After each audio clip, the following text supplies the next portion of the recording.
由宜灣林美的梅合台南市婦女聯合會、康黃金諸神愛心協會、甲着中華九子諸神會等真濟善心的團體，共同合辦暑假綠色活動，免費的營養午餐資助計劃。今年已經連續12檔來舉辦，將幫助南區甲着安平區總共18間的國中小綠色活動。放假期間，我們的小朋友肚子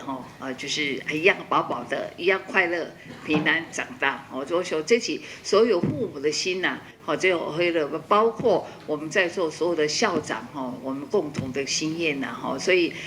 今年我們即將從7月1號到8月28也是我們今年度的暑假。這暑假在這一次的過程中，我們也要求請了教育局這邊來就是協助跟我們各個學校來做一個就是登記今年總共有320位學生就是今天會來在這個暑假回來領取這個愛心便當這樣子的一個營養午餐，它代表的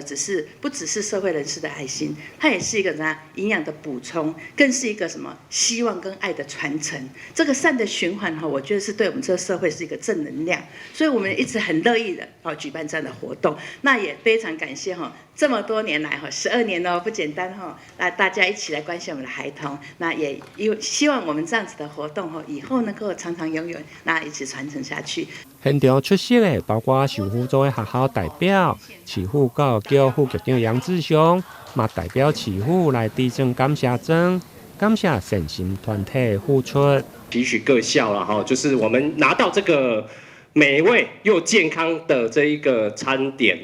就一定要記得讓孩子這邊學會這個惜福跟感恩。有一天我們有力量的時候，也要幫助這個社會所有的人李宜灣服務處的執行長，同時嘛是未來要接棒的參選人葉漢勳嘛表示，今年與當地便當業者承接的意願無關，未來將持續找找有意願承接的業者，和這項有意義的活動會用持續來辦落去。台南新聞林榮根採訪報道。